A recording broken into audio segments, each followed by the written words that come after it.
We're going to get our meeting started. Since we now have a quorum, we'll get moving. It should be a quick one. We will start with Are our, we recording? I'm doing now. okay? Let me know when you're recording.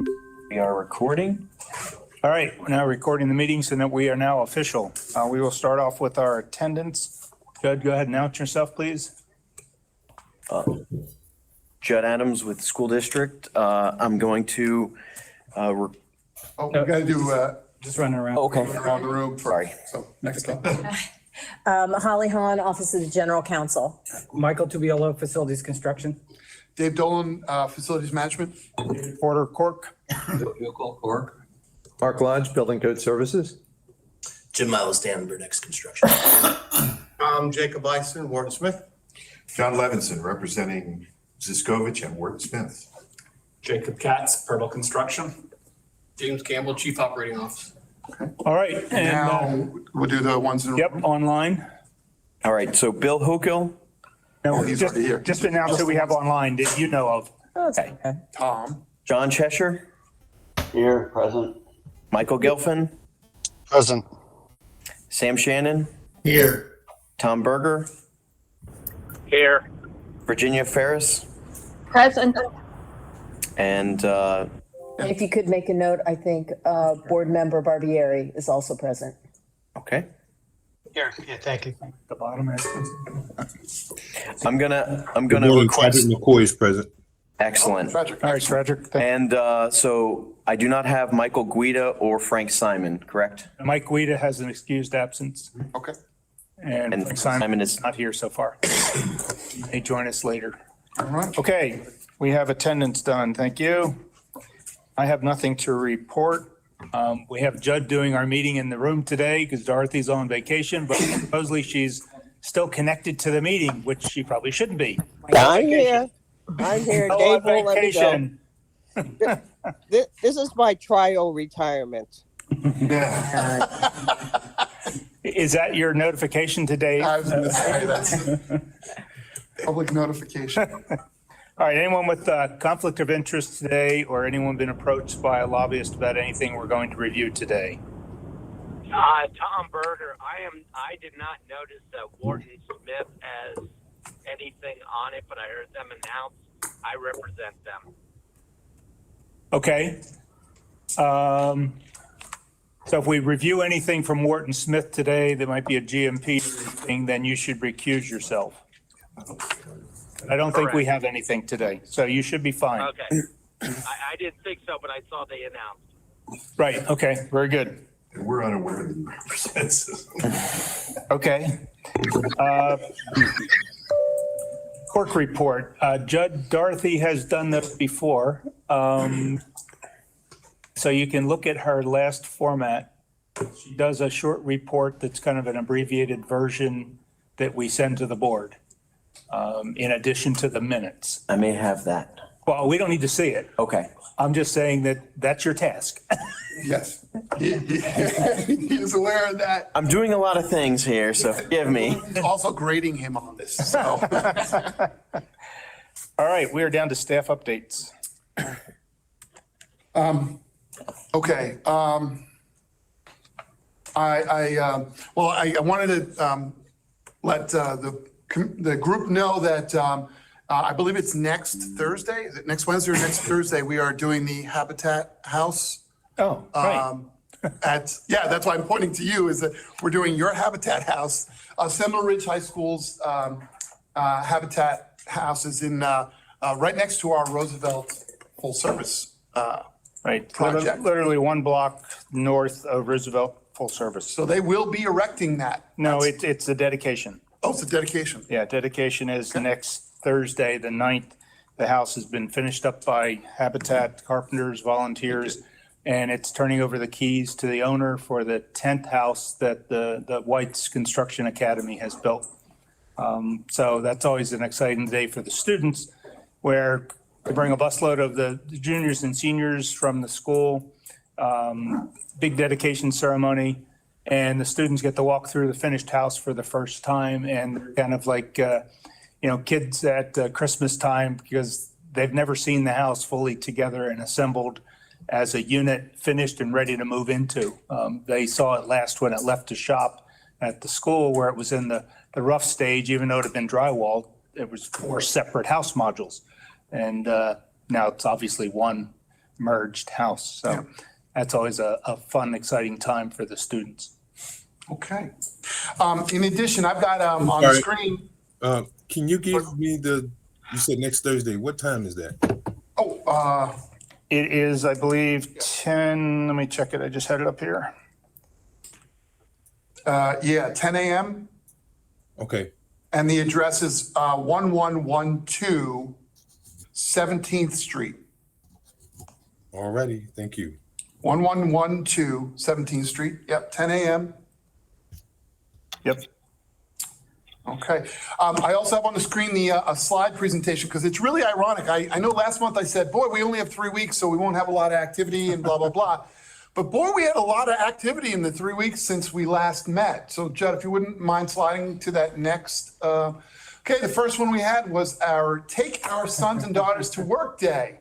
Yeah, we had a nice little event down here for a lot of the kids of parents that work here in the building. Of course, I don't want to diminish the fact that there was a major event at Fulton Holland. That was a big one with lots and lots of students and lots of great stuff going on. But we had our own little opportunity here. So we brought the kids in, and of course you can see there we did marshmallows and toothpicks and other things.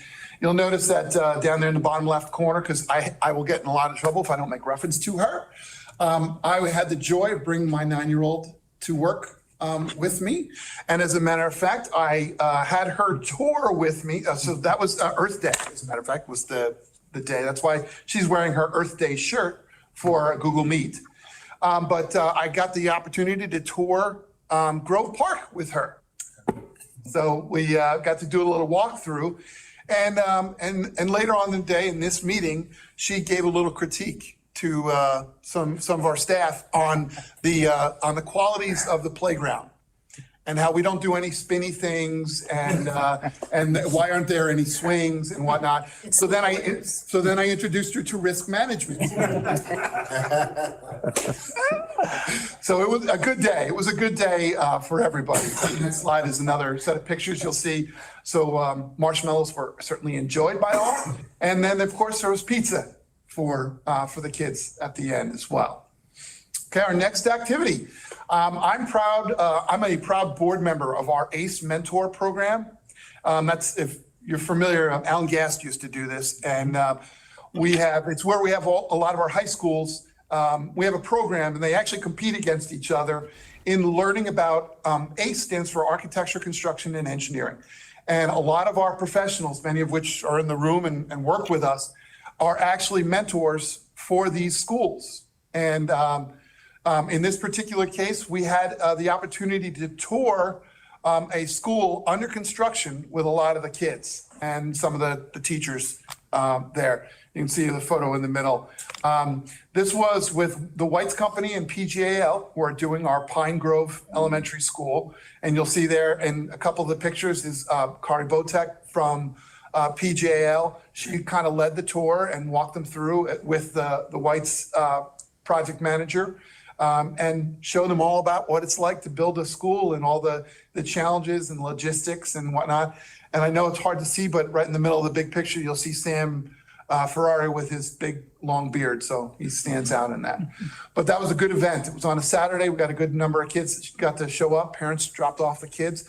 And I will say, in addition, tonight, another reason why I'm dressed up, tonight, our ACE Mentor program is our final night. It's the actual presentations. All the students from the different schools get to come up with their solution to how they want to solve the particular problem that was presented. Build a facility for a certain feature.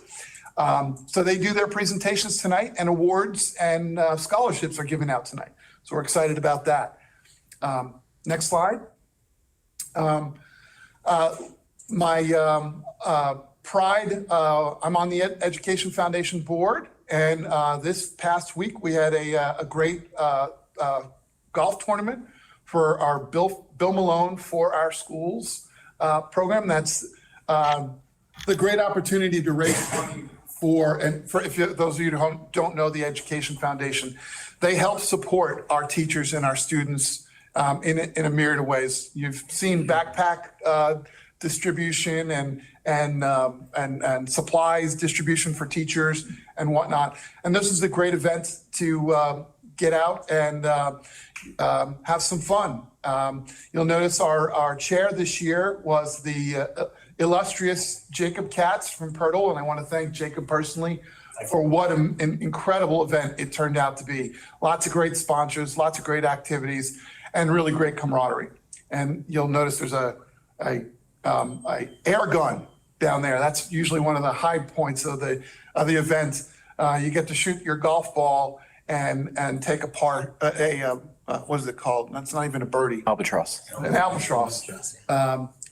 2 on a par 5. That was an exciting and fun event, and I think this is our third annual. And we look forward to doing this again, and we hope everyone will come and join us in the future. I think that's it for the slides, right?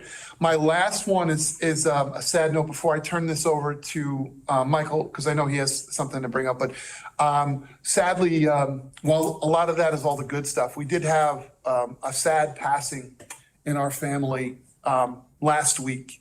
One of our longtime and incredible teammates, Heath Thomas, passed away suddenly last week. And we can't tell you how much we're going to miss him. His commitment to the schools and to the students was unsurpassed. And we're still working through it right now. So we want to send our best on to Heath, his family, and his friends, and certainly all of our coworkers that work so closely with him. And we need Heath to know we love you, my friend. I'll turn it over to Michael. Michael. Go ahead. Thanks, Dave. Yeah, the week before last, there was a group of us from operations that were able to spend 4 days or 5 days out in Phoenix at the Council of Great City Schools convention. What that is the largest school districts in the country get together to discuss operations from transportation to food service to maintenance and construction, and really learn from each other about what others are doing well and what they need help with. And it was a really good event. It'll bring back some information to help us implement in our district. So there a couple of our groups are in particular our food service group and our operations group, meaning Joe and Greg Ostafi gave a presentation. Our kitchen group is really ahead of the curve on a lot of the marketing efforts that they do to help get kids to want to eat at the school, and how they package the food, how we do our cafeterias. And it's more like a college cafeteria if you've seen them. We've been working through a school every year to update it. If you've been out to Garcia High School, that's kind of our model now of how we do our school's cafeteria. But they're really ahead of the curve on that aspect. The operations group talked about our operational excellence program, where we provide internal training, where we meet. The Bill Malone was part of that, where we engage vendors, where we do all sorts of things to improve our operations, basically with our HEART model and different things to improve our customer service, improve our engagement with the community, improve our engagement with our partners. So both presentations were great, and it was a good event. So. Okay. Any questions for staff on those? All right, public comments. Seeing, yes, Jacob. I was just gonna mention, just with what Dave was saying, Heath Thomas is someone that we knew at Pirtle, myself personally, for over 20 years, and definitely someone that will be very much forgotten, not forgotten. And we mean the best for his family. And I think, Dave, this Saturday at 2:00 is a celebration of life. I wanted to mention. Thank you, Jacob. Yes. The location off the top of my head, but Quattlebaum in West Palm, and please forgive me, I'll pull it up here. It's Quattlebaum Funeral in West Palm. There will be a celebration of life and viewing Saturday, May 4th from 2 p.m. to 5 p.m. Thanks, Jacob. I appreciate that. that was it. Yeah, thank you. Okay. All right, let's get down to our consent agenda. FC1, I want to pull that. okay? FC2, Yes, I want to pull FC2. FC3, Gelfand. Yep, Cheshire 2, FC3. okay? PC1, Gelfand. okay?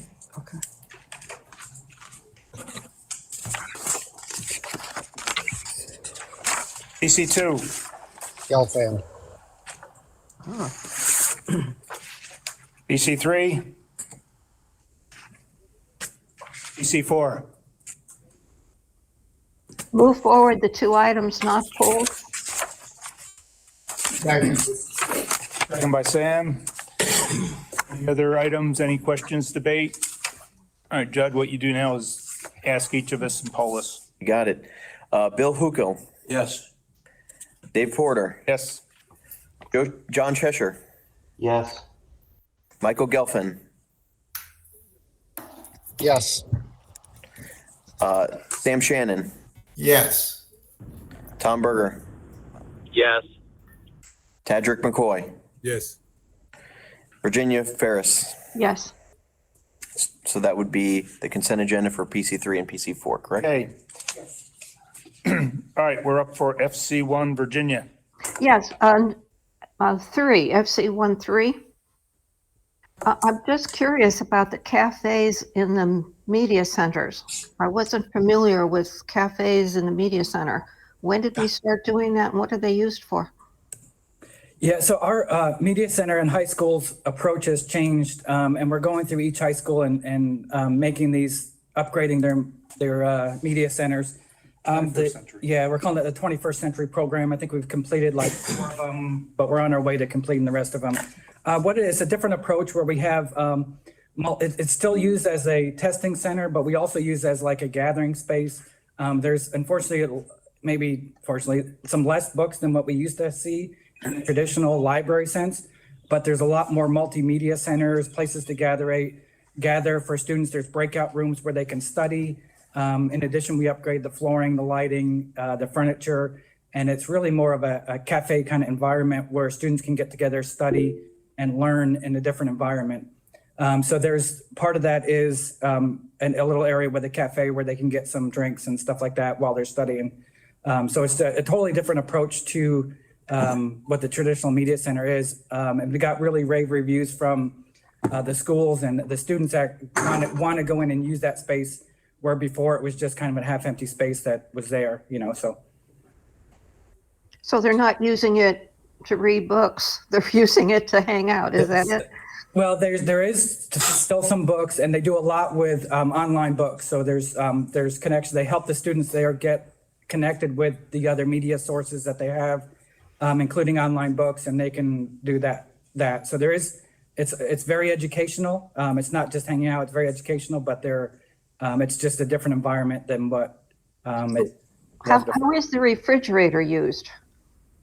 So there's a cafe where they can get drinks while they're studying. So that's what the refrigerator is used for.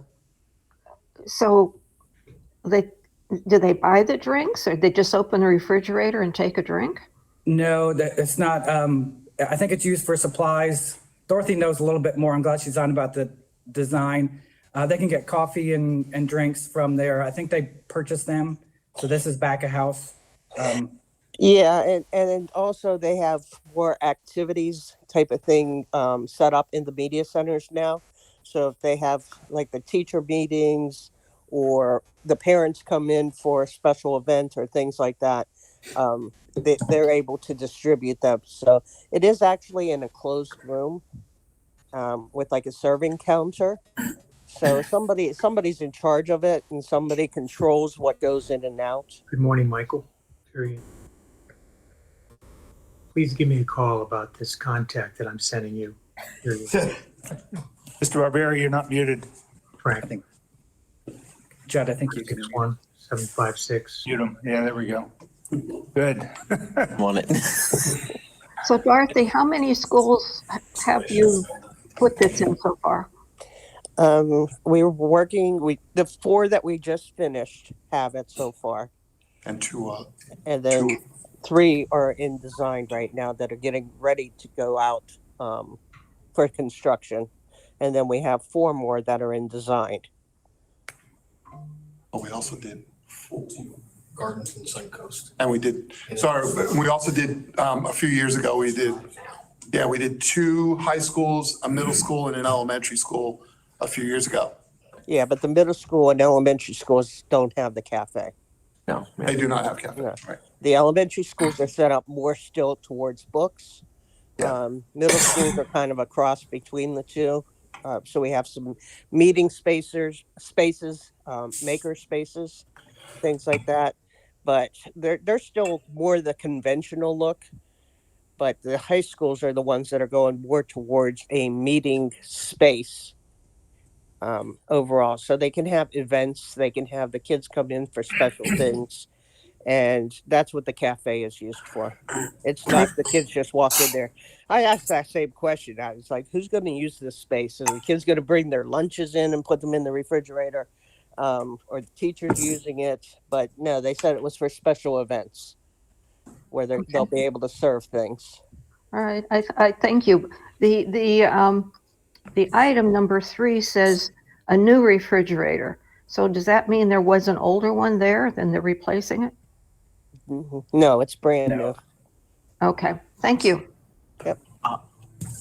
All right, anything else on FC1? Michael Gelfin raised his hand. Michael, you have a question on FC1? Yeah, getting back to the media center, how much of the design is focused on meetings and testing? So the furniture selections that we do in those spaces are multi-purpose, so you can bank them together to have groups, or you can separate them out to have testing. So testing is a big part of what the function is. It's just not used all year long as testing. But the group meeting space and study space is really what it's used for on a day-to-day basis.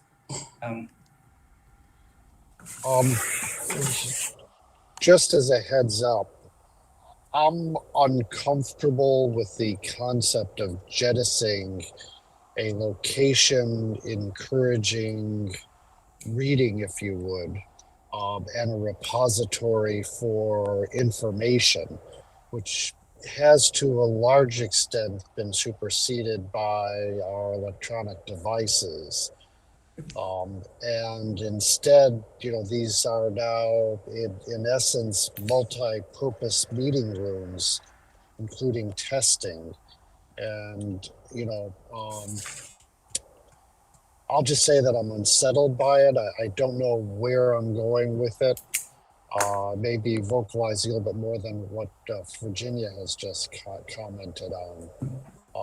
And as we look at schools in the future, not only the design of the room itself, but where it's located, we may want to be thinking about that, particularly if it's a meeting room, placing them closer towards the entrances so that folks aren't tramping through the schools.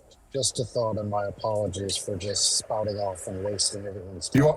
No, You're right. No, thank you, duly noted. And we do think about that, like in Garcia High School, we in our new facilities, we definitely look at that option. And that's always been an issue that, the cafeteria space, the media center space has always been a testing center. It's always been a gathering space. It's just a little bit different now. So that is part of the plan when we design these, is to have a safe access in and out. Yeah, please understand, my apologies, I stepped out for a moment, but this is not the construction department designing what we think a media center should be like. Yeah. This is worked on heavily with the academic world. I mean, Dr. Campbell's in the room with us right now, and he's kind of our liaison, our lead with a lot of those other folks that are the ones that are playing a more active role in what they should, how they should act, how they should, students interact in them. This is Please, go ahead. Virginia. This is Virginia. I'd like to associate myself with Michael Gelfin's remarks. I'm also, want to be sure that reading becomes a major focus in a media center. So thank you.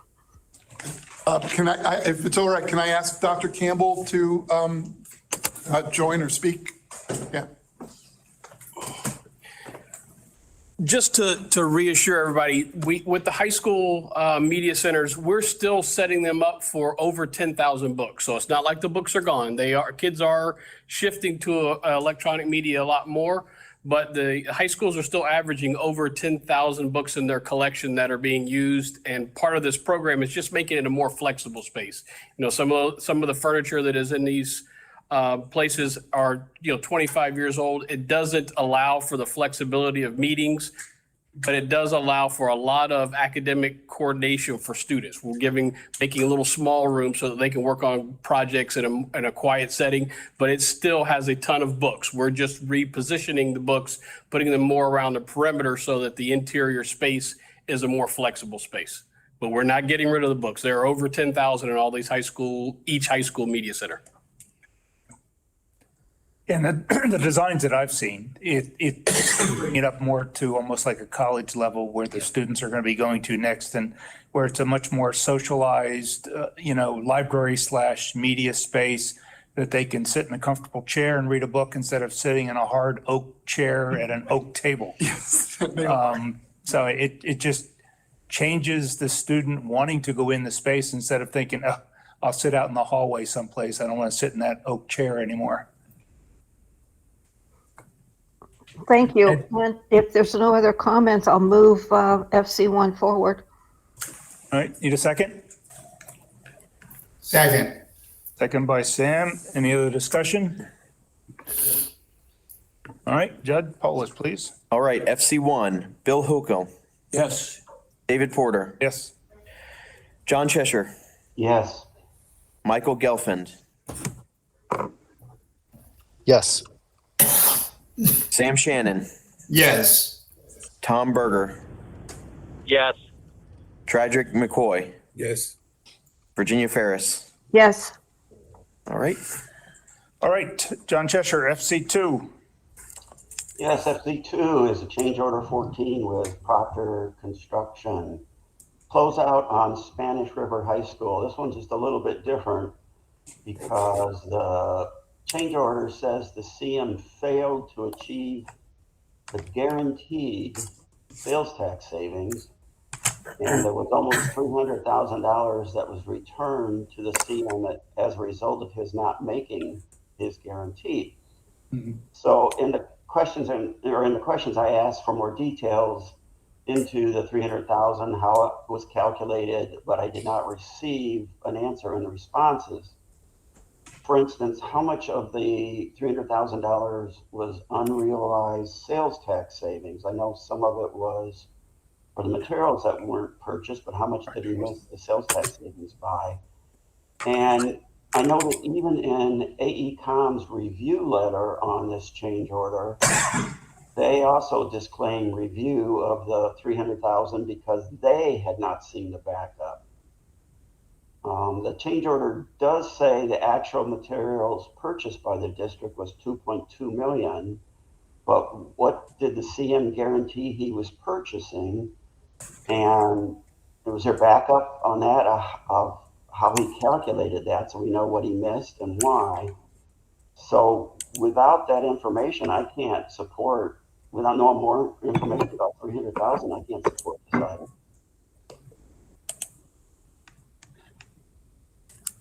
Staff? So just to be clear, the guaranteed tax savings was not returned to the contractor, but it was just the materials part. So basically the way we do it is, it's pulled out of the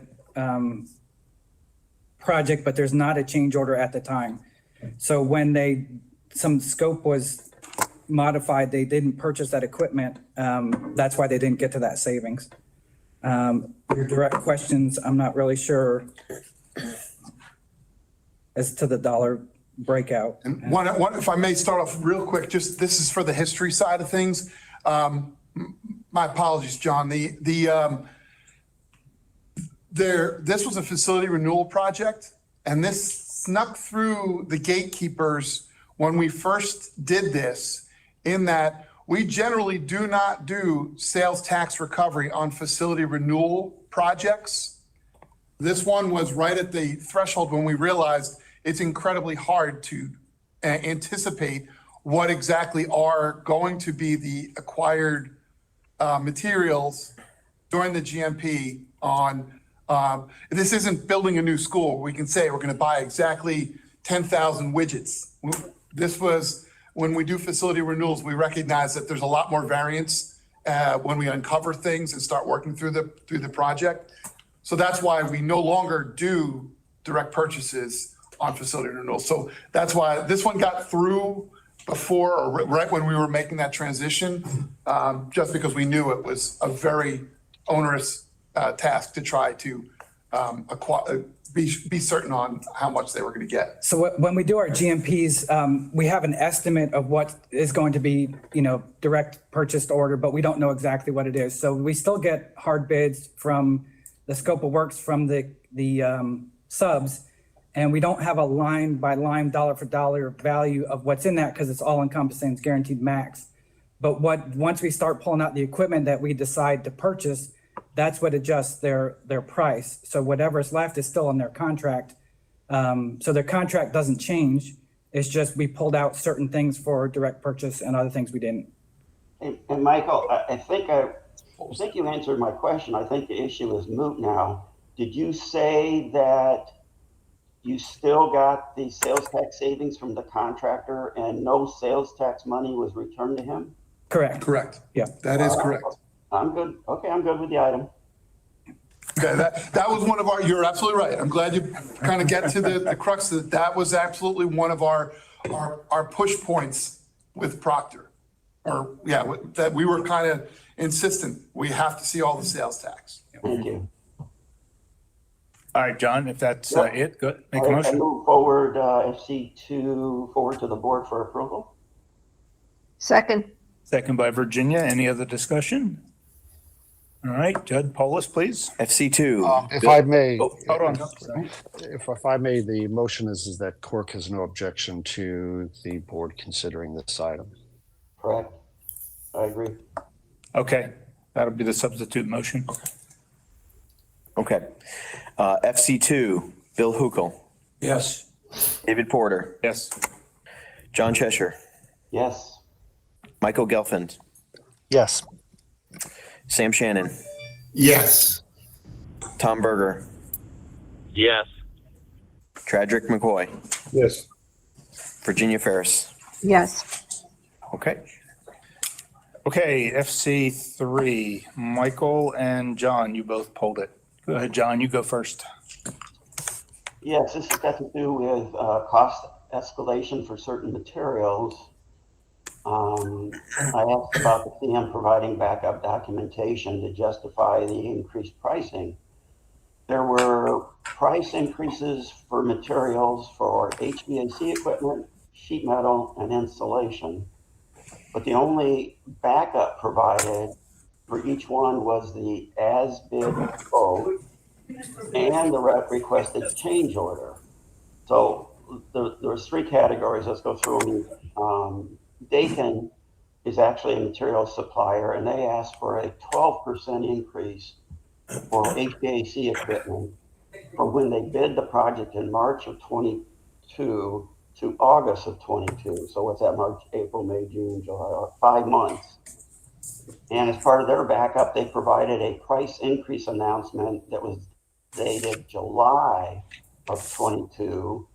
And Dakin, what it said was Dakin announces a price increase of up to 5% for new orders received after August 31.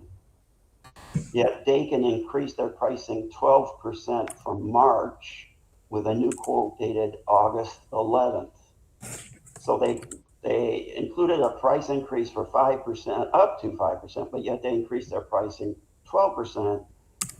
And it looked like the order was placed before the August 31st announcement date.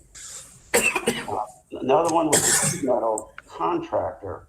Now, their backup they provided was the old quote or what they bid for labor and material, and a new quote for labor and material.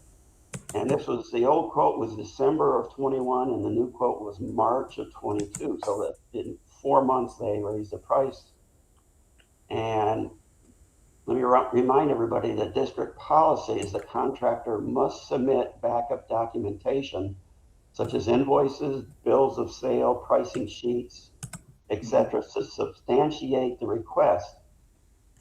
And certainly there was no documentation on material price increase given. Again, all that was provided was a revised quote from the subcontractor, nothing from the material supplier. And the same thing with the installation contractor, very similar thing. He gave us the old quote for his labor and material, and then a new quote that he wanted more money. That's all he said. Here's my old quote, here's my new, give me some more money. There was no documentation such as invoices, bills of sale, pricing sheets, etc., to substantiate the request. Again, no documentation on material price increases. And just a reminder, when this escalation first started coming up, it was 2 years ago, February of 22, and Mr. Sanchez went to the board meeting to defend the PERTL increase at the time. And he said, if contractors do not properly demonstrate that by having substantial documentation from suppliers, we are going to say no. Well, this is the poster child of no documentation. There's nothing there that documents material pricing increase at all, except the minor thing for data. There's a 5% increase, and that doesn't even apply because it's outside the time frame of when this order was placed. So again, this one I have a hard time supporting this because of the lack of documentation.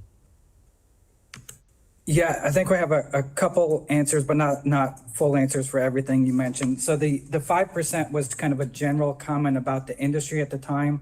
So we were looking at, for instance, the actual mechanical equipment was higher than that. Some parts in the mechanical industry were lower, but that was just kind of an average. Dakin is the manufacturer, so they supplied a bill for that. And you're right, I don't see in the package the backup information for the other two parts of it. But Michael, I disagree. The Dakin backup was not in general. It was specific to Dakin. If I can find it here. That was the news article, though. That was a news. The news article about the industry. Right, there was that a news Daikin. article, but there was a Dakin price increase announcement. Yeah, I did not notice the dates. I need to look at that to verify it because it looks like from what you're saying, it was before the date was supposed to increase. So Right, it's on page 27 of the backup. It's a press announcement. Dakin announces price increase. we can probably 5%. bring it back. Okay. Well, it sounds like, John, I don't think we're comfortable with the items that you mentioned. I don't think we're necessarily terribly comfortable taking it forward. So, but I don't want to cut Mr. Gelfand off. But I suspect that based on your comments and our concerns that you've expressed, we're probably going to withdraw this one and try to recalibrate and make sure that those things are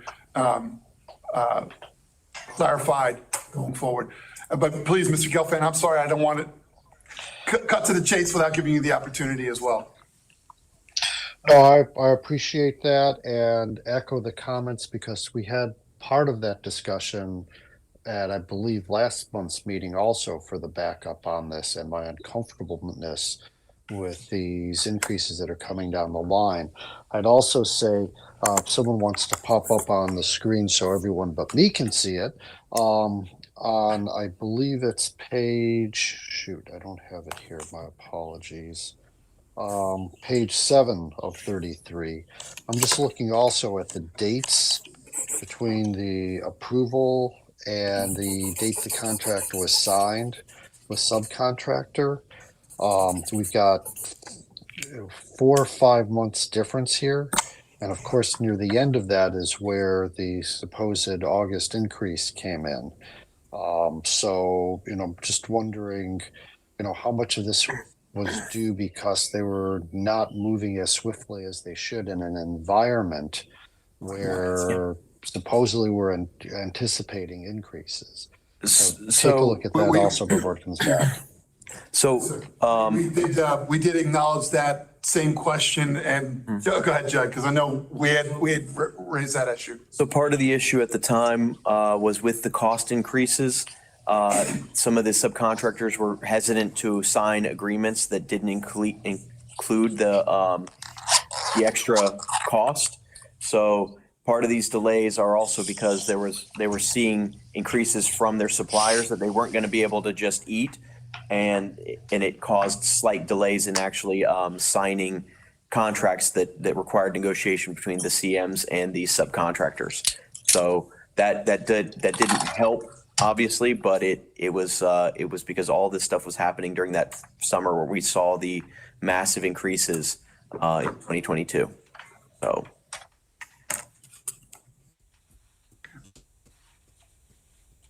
Okay. Okay. Do we vote on it if I Is add? staff pulling this? One last comment on just one of the things you mentioned, Mr. Cheshire, about the wage increases. The subs inadvertently put that on there, so those were stricken out and backed out of the cost. But I still think there's some more questions we need to answer. Yes, but to your question, Porter, yes, we would wish to withdraw this. We'll make efforts to ensure that it does not show up on the board. Does that qualify? Do we need to, forgive me, Holly, do we need to vote? I don't think so. If you're going to withdraw it, Okay. nothing to vote on. You guys are. Okay, good comments, guys. FC3 is hereby withdrawn, and we'll see it again at some other time, and we can continue on. That satisfied your comments? John and Michael? No, that's it. I just want to thank you, staff, for pulling it. Okay, very good. Thank you. Appreciate it. Yes. Good. All right, we're down to PC1. Michael, you pulled it? Yes, the item with reference to, I don't know if I'm pronouncing it right, Kasugas. I believe this is the third part of PC1, page 76 of 134, just an issue with reference to the certificates of insurance. The policy expiration dates are 5/3/24, and those need to be updated before we move forward. That's tomorrow. Yes. Okay, good catch. They may automatically get updated. Yeah, I was gonna say typically with people that continue to do business, but it's good for Right. staff to check into that. Is that all you have, Michael? That's all I got on that one. Thank you. All right. You want to make a motion on that? Move. Okay, I move that it, no objection. Second. all right.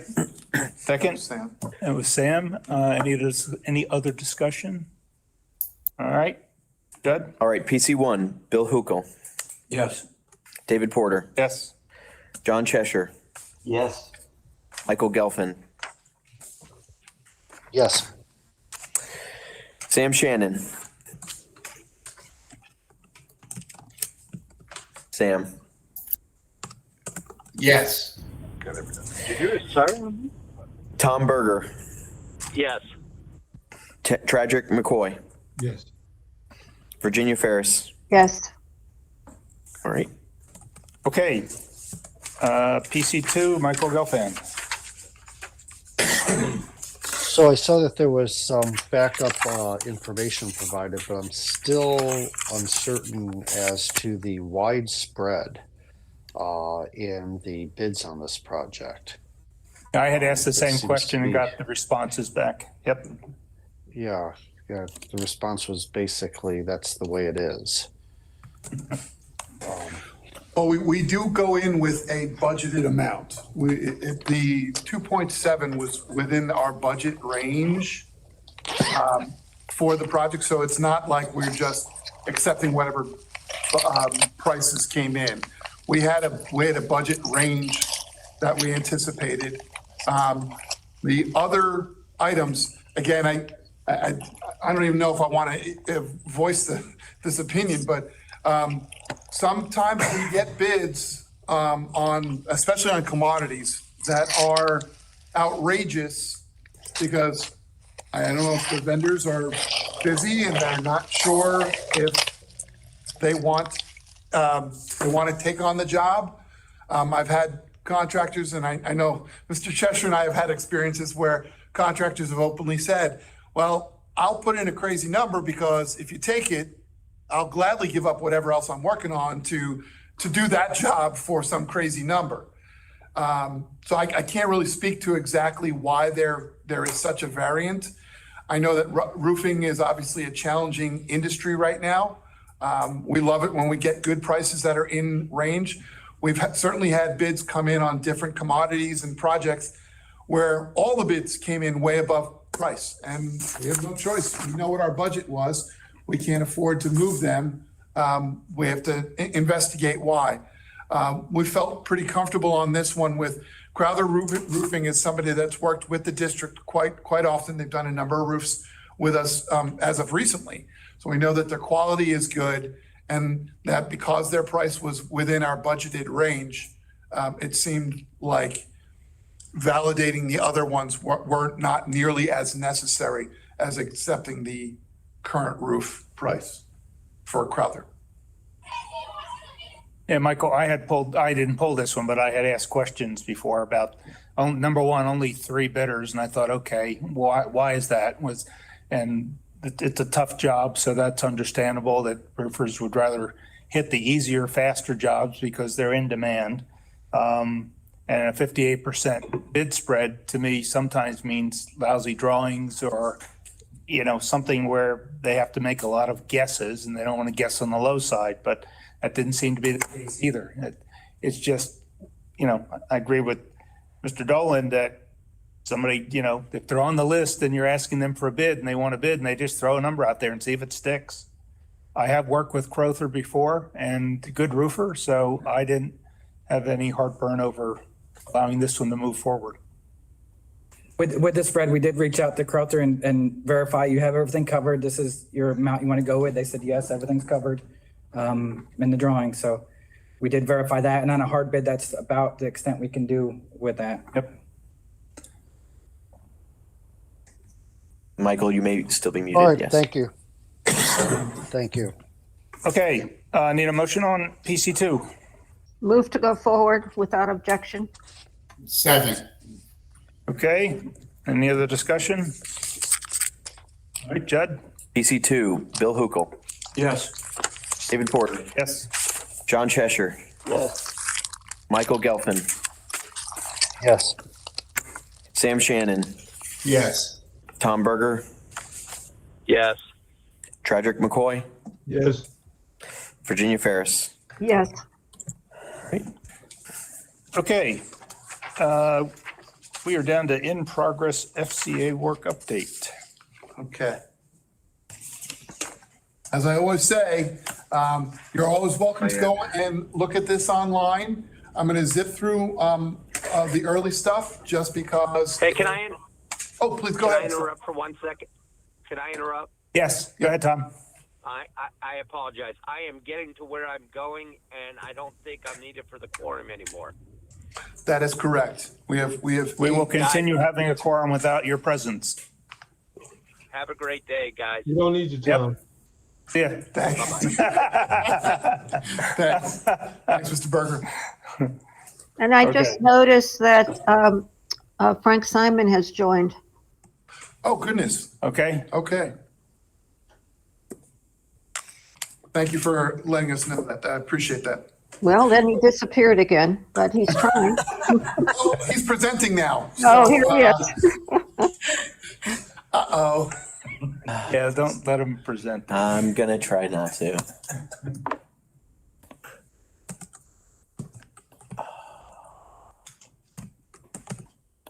Oh my gosh. Can you actually go to Mr. Simon's? Yeah, and see if you can. Yeah, I'm trying to, because this is his. Stop sharing, it says there's an X in the middle of the screen. Yeah, but that's his. I can't click it. Oh, oh.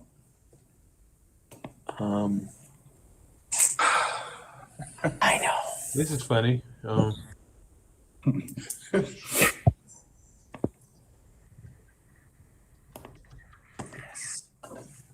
go back to me sharing. There you go. Okay, back on to staff updates. Okay. I think. I was gonna say, Judd, can you verify that? It appears to be correct now. Yeah. Okay, excellent. Okay, I'm gonna zip through these, Judd, so you just keep scrolling as quickly as I go. Most of these updates are ones you see every month, and we just keep updating the numbers and updating the projects. So there you see some number. They're all pretty consistent with our progress. As Ms. Evans will probably cite, we're bringing in a lot of money fast. This is our upcoming solicitations. I know a lot of our contractors like to know what's coming up, the difference between the procurement, the continuing contracts and the RFPs. Sorry. Here's what for CORC's benefit to know what we anticipate bringing forward in coming months. Development activities. I'm not going to read through these, but these are generally outlined in some of those other ones. Lots of projects are still moving into design because we're getting into summer. And now that those projects have been pushed forward, we're starting to backfeed the next line of projects, which will be in the fall and the winter. Our facility renewal activities, certainly a number of pages of those with updates. I'm not going to go through any of them because nothing necessarily stood out as something I want to call attention. Some of our great photos of some of the work that's going on. Okay. First item up that I'll go a little slower on, Judd, was this is our new West Acreage area school. We're trying to weed out the word Arden, but essentially for those who remember, this is the Arden school in the Arden community. We had an outreach presentation with the community a few weeks ago, and our groundbreaking ceremony is coming up on May 7th. And again, if anybody's interested, Michael, I can pull it up. We can let you know this groundbreaking. For those of you who are familiar, it's at Arden. There's a front property. It's called Canefield Trace is the name of the road out in front. 2 p.m. 2 p.m. on May 7th. So certainly if you're there, you have the opportunity. We'd love to have you join us and celebrate the groundbreaking. As you can see, construction's already going to be moving forward in June. They've actually mobilized already. And started, yeah. There you go. They've mobilized already. So next one up, Grove Park. Our illustrious project manager, Judd, is anticipating TCO very shortly. We received TCO on the first floor of the building because we're waiting for the permanent elevator certificate to be issued because the temporary one is expired, so we can't get the second floor yet, but that should be any day now. And the expansion section is in final inspection, so we should get TCO on that before we hit the summer. So, right. So we will be. There you go. There's some photos of the outside. And certainly, Judd will gladly take anybody on a tour if they so choose. As I took my daughter on a tour, so I think he might be a better tour guide than I was.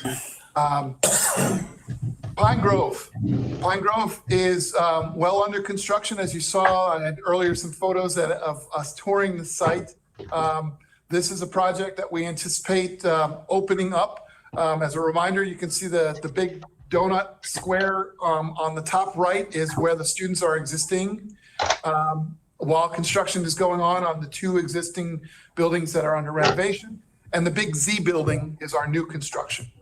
So those three buildings will be, we anticipate will be ready for start of school in August. And there's zoom in on the two renovated buildings.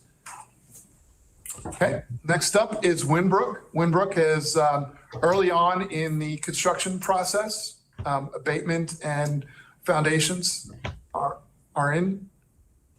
Go ahead. And there's our fun underground installation inside the existing slabs. Okay, I showed you this photo earlier, but I wanted to make sure I showed more kids in this one. This is our groundbreaking at West Riv, and I believe they are starting right as soon as school is over. At the The end. guy in there that I recognize. Ah, yes, that's correct. And I think we had photos of some of the dignitaries that were there as well. So, okay, our next one is Delray Full Service. We have a TCO on that facility and they're already starting to plan. I wished I had thought of it ahead of time. I now think of it now. They had, this site is so popular. They gave us photos of the signups, the registration day. There were hundreds. There were 250, 300 people signing up, lines all the way through this entire area for signing up students for this, for the new programs that are going to be going on, and that's expected to go on shortly. In addition, Roosevelt, we are also, just so everybody's aware, back to Carver, we are looking at Carver Phase 2, which is renovating the historic Building 1 and Building number 12 for academic adult ed programs like culinary. Building 12 is our cafeteria, so it will be turned into a culinary academy. And Building 1 is a series of classrooms. So we are going to be rolling right into that. We're going to be hiring a designer. We're going to be meeting with the city of Delray Beach, make sure that their historic preservation folks are on board, because right now we plan on keeping it. So we're going to renovate it and let the state historic resources folks know that we're doing so, and hopefully in support by the Delray Beach community. So if you're taking over the cafeteria for culinary, you're building a new cafeteria for the students? This is an adult ed facility, so there really is not no a cafeteria. Okay. No, there are areas in which they have vending machines and areas to sit down and study. Right. A lot of the adults might come in for one class, Right. take an hour off, and then go to another class. We give them places to sit, to study, open up their computer and whatnot, so they can eat at those places. Well, I would think the culinary good job would be to serve some meals. When it's up and running, Yeah. we certainly expect that will be a great tie-in. Yeah, profit center. Opportunities to learn, opportunities to experience. It's just like the hair cutting, getting your hair cut from the beauticians in the programs. So historic Roosevelt, that project is underway. It's just underway. We're going through the demolition. We've got, you can see it right there. We have lead paint in some of the exterior of Building 9. So we've got remediation services that are going on that. And we're moving forward with, we expect to be moving forward with the constructions shortly. The Seminole Ridge House is visible in the area. I was going to say, you want to go back 2 slides and see if if you can see the Seminole Ridge is down here on the Bottom right, bottom. isn't that the one at the bottom right? Yeah. Very bottom right corner. No, that. This? No, No. keep going. No, all the way that way. Right there. Yeah. That's the one. That's the Seminole Ridge. There's the That's Seminole Ridge House. White's Construction Academy house that'll be dedicated. No, the one that Judd was pointing at, the one just above that, it's a house that we've acquired, land that we've acquired, using it for our construction trailer. Yes. So we didn't have to bring a construction trailer, and we saved a couple $100,000 in rentals. When did you buy that? Very recently. Oh, God. And eventually that'll be turned into drainage for the site. Yeah. At the end. Yeah.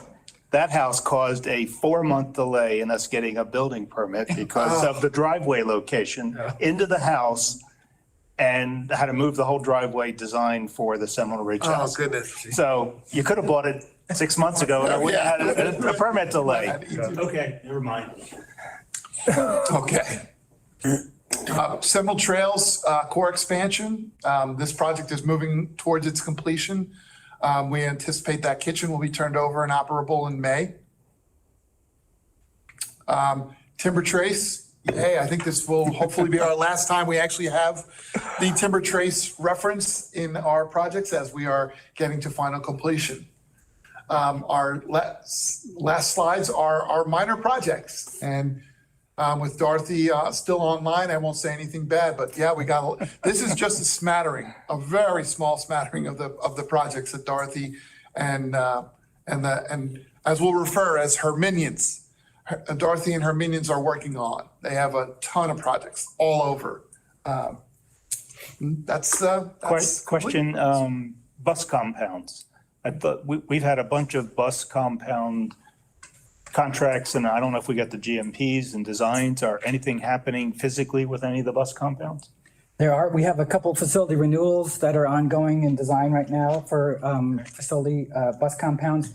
We do plan on doing either replacements or new facilities on 3 different locations. Those we're currently holding.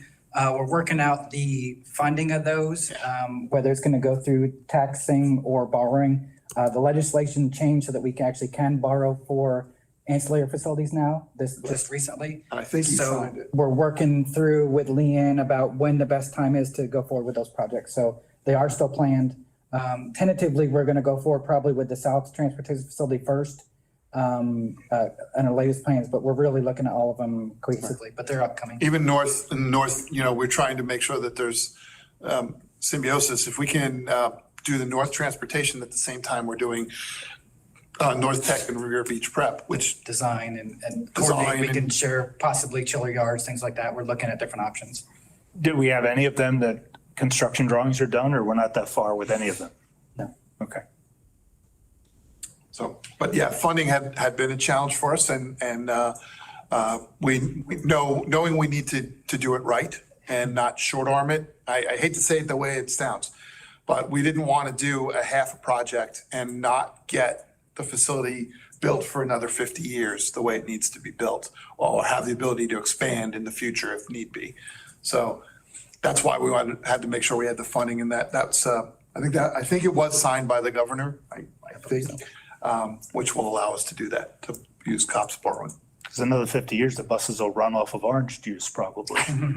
Well, we are in fact doing a big push for solar right now. I think we have 20 buses. EV charging, and we got a grant through the state, so they're paying for, I believe it's like 3 different locations, I think 3 chargers at each, and buses for those locations.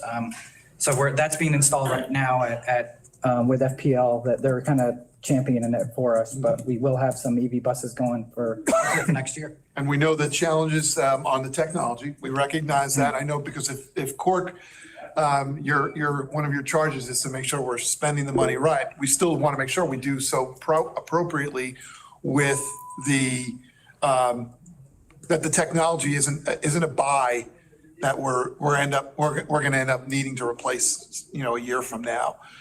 We have to make sure that buses can hold the charge for the entirety of runs, and that the time to recharge, are there fast chargers that allow that, but those fast chargers run through batteries faster, things like that. These are all the challenges in the technology that's ever changing. So we're trying to stay on top of that. And that's one of the things that Council of Great City Schools is great for, because a couple of the districts have gone through this before and made some mistakes where they put in chargers and it took, 12 hours to do a charge. So you do your morning run and that bus is out of service till the next day. But we upgraded ours to make it happen and things like that. So we try to learn from the other districts and try to do it right. It takes a car on a fast charge for anywhere from 5 to 7 hours. Yeah. So the bus has got to be double that. Right. Somebody had a hand up. There's a question. There's a hand. I don't know. Gelfin, it was Michael. Yeah, with reference to the EVs, and I'm a great proponent of that in many ways, but there's a couple of issues I've seen with clients. One is when the permitting requirements seem to require in many locations that the supply from the power company, in this case, of course, FP&L, and the circuits assume that all of the EV stations are running full bore with everything else, which means that you don't have enough amperage to do anything else. Once you put them in, you're sort of locked in. And second, FP&L, once you're off their intro program, the rates that they charge may not be competitive. Oh. Okay. Well, that's something to look into, is Absolutely. what the rate schedules are going to be, and are they going to change? And For our buses, don't we have a pilot program with FP&L where they're providing the chargers and And the buses. everything, right? The question The is, rate to charge them. I know that they've been through permitting, so we've worked out the load issues already, but we can ask about the rates. I don't know how that works. well, I would think, okay, maybe it's a 1-year pilot program. They're willing to give it to you, and then, okay, then what are you going to have to pay? 10-year. Oh, it's a 10-year? 10-year. No. I see Ms. Evans. Leanne, go ahead. I was just going to mention that part of the grant, that's the grant application that we completed, was a partnership with FP&L, and they are providing the chargers at no cost. We are certainly looking to see what the rates will be and the usage will be, but FP&L is a partner with us in getting this done. So I'm assuming that the equipment that we're receiving the charging stations will be appropriate, because they're so integral in our in the grant and getting that up and running. It's to their benefit for it to work, obviously, but we will be keeping an eye on the electric bills. Okay. I can't see who that is. Hand up. No, it's someone wants to join the call. Oh. Not a hand up anyway. Okay. Any other questions for staff on that? Any issues there? The next one up is. All right. Follow-up. I had a couple come follow-up. Item 1 on the follow-up letter is 14 months ago. I don't know how we get that moved forward, because I think 14 months is too long to get back to CORC on something. It's, and this has been my issue of getting the policies through. No, 14 is not a policy. What's that? It's not a policy. I don't Oh, I believe thought the that was overhead it. and profit calculation stuff. Pending a future CORC meeting, and that was dated 14 months ago. Was it 14 months ago? Well, it says 3/22, Probably was 1923. about 2 months ago. 2023. Yeah. Okay. We'll work on that and get it. Well, that's the thing. Staff has been working on it. They have Friday meetings, and we've been talking with purchasing with contracts. Because we're not just looking at it as what we're doing now, we're also looking at what we should be doing going forward. So we're trying to do that together. That's caused a little bit of a delay, but it's noted that it's a long time. Okay. Yeah, the other one is from 9 months ago with the policies. Yeah, And so, And that's me. That's. okay. And number 3 is a new item from last month. Now, 3, I'm okay with any of those. I saw that. I appreciate item 3, and I'm just wondering, the other part of the question I had was, the students that they're expecting in the new school, are they relocating from another part of Palm Beach County, or are they new to Palm Beach County? So I don't know if you can answer that question. Are we talking about the Arden? Is that? Yes. Yes, the Arden School, forgive me, I keep going back to saying, even after I said I wasn't going to do that. The West Acreage School is actually in the Arden community, and the Arden community itself will almost exclusively fill the entire school up. It's a 970-seat school. There are, the capacity of that community, I don't remember, is it 2,100 houses or something? There are enough students just within the Arden community to fill that up. Where those students that live in the Arden community are currently going to Binks Forest. And Binks Forest is one of our most overcrowded schools. So this will dramatically reduce their numbers at Binks and make it a more tolerable, more reasonably sized student count. And Ms. Ferris, so our demographics department track all new housing developments in the district, and they project forward a certain percentage of those are going to have school-age kids. Well, Arden just blew the numbers out of the water. What they're projecting of typically in a development of having elementary school kids, everybody that's moving there has little kids and want to go to school. So we keep on top of it, and that's why we ended up moving that project forward, because of the influx of people in that area, and it continues to grow. to relieve pressure from Binks Forest. That's just, Right, I understand all that, and I'm not Okay. disputing the need for the school at all. Okay. I'm just questioning, are these students just moving around within Palm Beach County, or are you anticipating that they're moving from out of Palm Beach County? Are they actually new students to Palm Beach County? That, I don't know if you Yeah. can answer that. It's a little bit of both. For example, we anticipate the first, there are 650 students in Binks that are going to be moving into the, that currently reside here now, that are going to be moving into the new, let's call it Arden School. But we're building a 970 student school. So there is an anticipation that there will be, you know, when Arden's building, there's presumed that there will be people from out of town moving in to the community. So it's a little bit of both. Oh, I thank you. I thank you for getting the information. Okay, anything else on follow-up? All right. Date of our next CORC meeting is on the agenda, June 6th. And anyone with issues on the minutes? They were good. Hearing none, minutes are accepted. Anything else for our meeting by any member? Anything for our next agenda that we haven't already told staff of? I just want to point out that I've been working with Erin Monier, and she's fantastic. And I've given a new email address because my current one was giving me problems. So there'll be a new sheet coming out, and if you'll take a look at the different email address, I'm taking over what used to be my husband's. It's now Ferris F. Right. And that so far, that's been working. I've been keeping his because friends have been keeping in touch that way. But that one has been working. So if you take a look at that, I'd appreciate it. We'll update the system. And yes, Erin had mentioned to me, thank you very much for letting us know. Yeah, Okay, Erin's been wonderful. Mr. Barbieri has something. Mr. Barbieri. Good morning. I didn't know if the CORC members knew. Last night, the board approved a change in our regular meeting for the month of October. It moved out a week, so it may affect the CORC schedule. I know a lot of people, you know, have vacation plans and whatever. So you may want to check and figure out whether the CORC meeting is going to move. I know you guys get your schedule a year in advance, but since we moved the meeting last night in October, The 23rd. CORC meeting moved. Okay. Yeah.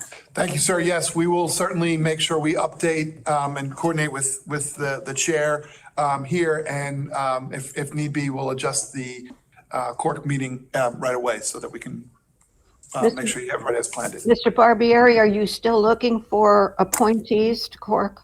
Yes, I am. Nobody's called. I know that, you know, that you guys have, the staff has put out a couple different messages, but I've got nobody that's called me that's interested. Okay, thank you. I mentioned it at the golf event the other day, seeing some of the contractors and architects and saying, you know, seeing if there's anybody around that might be interested. So certainly we're trying to press the pavement on that.